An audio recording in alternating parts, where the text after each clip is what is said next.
வணக்க மக்களே, ஒரு விழிப்புணர்வு செய்தி என்னவென்றால், நமது தமிழக நடிகர்கள் வைத்துக்கொள்வோம். அதாவது நடிகர்களுக்கென்று நிறைய பெயர்கள் இருக்கிறது, நல்ல பெயர்கள். இதையெல்லாம் விட்டுவிட்டு இவர்களுக்கென ஒரு பெயரை அடிக்கடி உச்சரித்து கொண்டு வருகிறார்கள். அரசியல் முதல் கூத்தாடி. இந்த கூத்தாடின்னு இந்த பெயரை உச்சரிக்கிறாங்கன்னு தெரியல. அதாவது ஒரு நடிகரை பிடிக்கவில்லை என்றால் ஒட்டுமொத்த இந்திய நடிகர்கள் அனைத்திற்கும் ஒரே பெயர் தான் நடிகர். ஆனால் இவர்கள் வைக்கிற பேர் அனைத்து நடிகர்களுக்கும் ஒரே பெயர் கூத்தாடி. அப்போ ஒட்டுமொத்த நடிகர்களை பாதிக்கிற அளவுக்கு பேசக்கூடியது தான் இந்த கூத்தாடிங்கிற பெயர். ஆக ஒருவரை பேசுவதற்காக ஒட்டுமொத்த நடிகரை பேசுவது கண்டனத்துக்குரியதாகும். ஆகவே அந்த வேடை நீக்க வேண்டும், அந்த வேடை உச்சரிக்கக்கூடாது.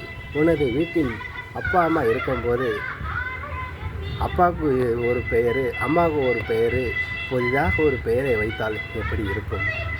அதுபோலத்தான் அவங்களும் ஒரு சினிமாங்கிறது ஒரு தொழில், அவங்களுக்கு ஒரு தொழில், ஒரு கலை, அவ்வளோதான்.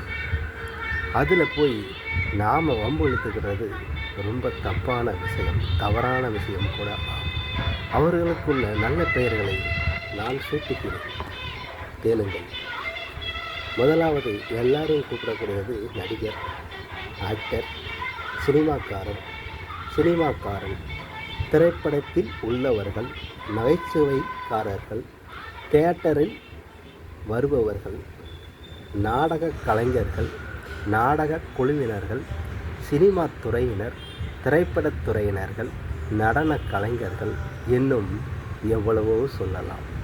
இதையெல்லாம் நல்ல பேர் தானே, இதையெல்லாம் உச்சரிக்க வேண்டியதானே. இதெல்லாம் விட்டு போட்டு அந்த பேரை மட்டும் ஏன் இப்படி சொல்கிறீங்க? நாக்கு உங்களுக்கு கூசலையா? உங்களுக்கும் மனசாட்சி இல்லையா? கேட்குறேன், சொல்லுங்கள். உங்களுக்கு அந்த மனசாட்சி இல்லையா? நடிகர்களுக்கு சப்போர்ட் அல்ல.